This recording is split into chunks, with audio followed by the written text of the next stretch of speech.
The hierarchy of needs demonstrates how we view health and longevity. We use it as a framework when working with clients, and with this hierarchy, we're going to create a list of low-hanging fruit and areas of most need. We then prioritize these areas and address them first. How do we create the hierarchy of needs in the methodologies contained within it, you might ask? It's a combination of the latest evidence-based research, an analysis of where traditional fitness and healthcare have shortcomings in their approaches, and what we have seen to be successful in working with thousands of clients from around the world. What the hierarchy is not is a specific sequence or progression of 1, 2, 3.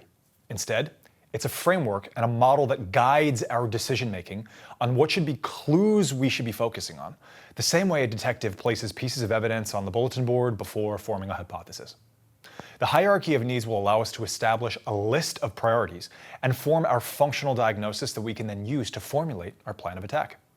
Too often, we see that clients who are dealing with pain resort to mobility drills when mobility might not even be the problem. Or they've been told that getting stronger is the solution, when we often find that they're really missing stamina instead. Getting rid of pain and injury and moving from sickness to wellness can really be complicated and overwhelming. What the hierarchy will do is help us take the guesswork out of the equation and provide certainty where it currently doesn't exist. Assess, don't guess. That's our motto. We can begin to create a plan that sets us up for success and solve some of the most frustrating and complex problems that you've experienced. Ready to roll? Here's the Active Life hierarchy of needs. Like any hierarchy, we have to start with a base from which to build. The base of the hierarchy is recovery and capacity balance. Here, we're going to begin asking the questions of how much are you working versus how well are you recovering? Is your body handling the demands of life, stress, and training in such a way that is moving the needle of progress in the right direction? Before we even begin to consider how well you move or how strong you are, we want to address factors such as diet, sleep, nervous system regulation, and even your current mental state. Stress plus recovery equals adaptation. It's a constant balancing act. Too much stress in the form of training or in life without enough recovery, we may start to feel the effects of pain, injury, plateaus in performance, and low energy levels, so on and so forth. On the other hand, not enough stress and too much rest and recovery may produce a similar result of little to no progress and frustration on why we're not improving towards our goals. The most important piece to take from this section of the hierarchy is this. We have to get this under control from the start. Improving your hip range of motion isn't going to be a priority if you've been training 7 days a week for 2 years straight. Let's address that first. The pain in your low back when you're squatting might have less to do with your spine or tense muscles and more to do with the fact that you've been sleeping 5 hours a night and aren't moving much outside of the training you're doing in the gym. Recovery and capacity balance is crucial to success, both today and moving forward. And it's what is going to allow the pieces of the hierarchy to fall into place. Moving up the hierarchy, we begin to look more specifically at movement. Flexibility is defined as passive range of motion or with gravity or external force. It's the potential for a joint to move. An example of flexibility would be pushing my finger back like this. My finger is this flexible. It has an end range. I'm not going to be able to actively move it further than that available end range. We like to say that strength is gained in the range that it's trained. So clients with limited flexibility cannot train through a full range of motion. If you don't have the necessary flexibility to get into positions, then you cannot train in those positions, and therefore you cannot be strong in those positions. Furthermore, you become more likely to be injured when your body has to get into those positions when training. So someone with arthritis in their hip joint may not move very well. The simplest solution to the problem may be to not have them squat below what their anatomical range of motion is right now. We have to also make sure that we're addressing the correct problem. Because what we typically see is a client with full flexibility who has, let's say, shoulder pain, they're doing banded shoulder drills and trying to get some more shoulder flexibility. In this scenario, the shoulder drills are not addressing the problem, and now as a result, we're costing ourselves previous time, energy, and resources that we'll never get back. When we're assessing for flexibility, we're asking the question, do you have the potential to get into these positions? Passive range of motion. The other component of movement is mobility. If flexibility is passive range, mobility will therefore be active range of motion.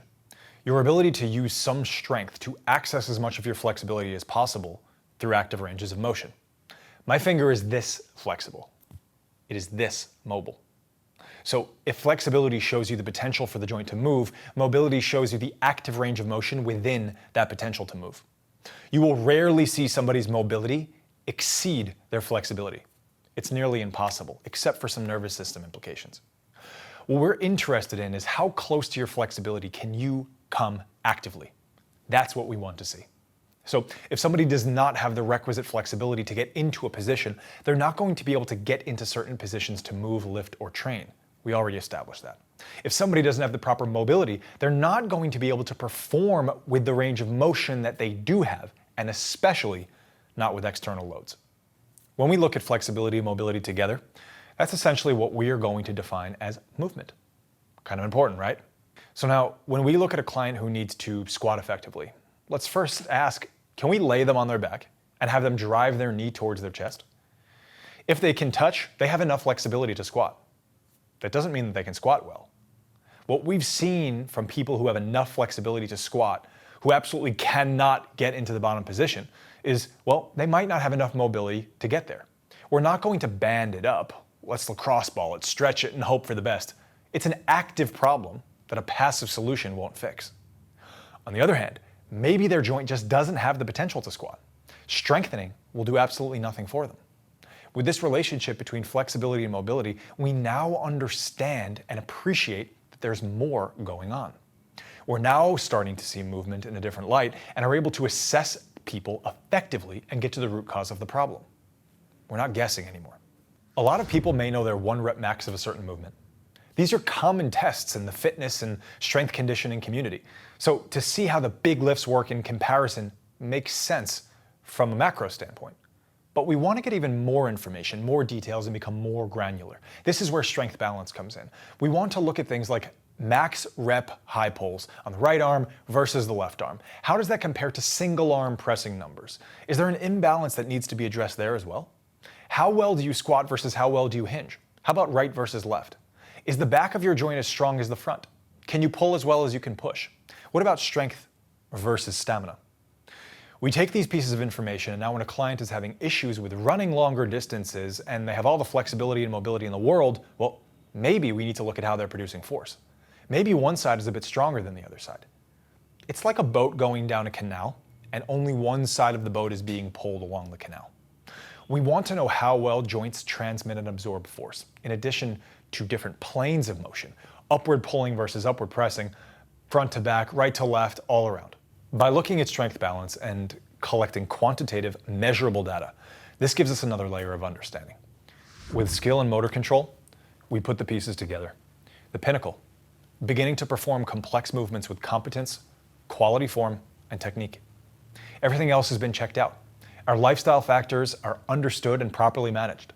We have full flexibility and mobility in the ways that are relevant to us, and there's balance in strength and stamina.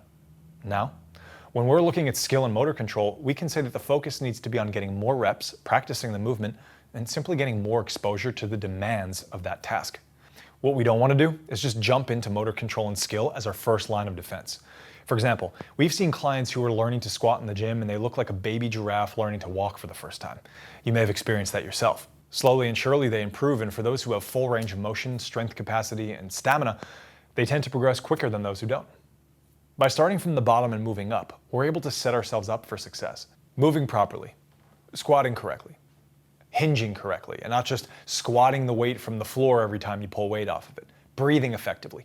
All of these require a level of skill that take practice and time. But as we stay consistent in our practice, focus on tackling the right problems, and use effective tools and drills that have been proven to work time and time again, this process becomes more effective and likely to work. The hierarchy is going to give us our low-hanging fruit, which will feed into creating our functional diagnosis of what's going on and what we're going to do about it. It's been too long that we've seen clients try again and simply never see results. We need to create the correct solution for the appropriate problem. No amount of passive therapy will solve a strength balance issue. No amount of thinking about proper technique will fix a flexibility issue. No amount of stretching will solve a painful joint that has full range of motion. No amount of strength work will help poor balance between stress and recovery. The hierarchy and framework will be a constant reference point that will guide our decision-making throughout the coaching journey. By constantly referring back to it, we can work together to find the low-hanging fruit that will provide us with clarity, confidence, and success.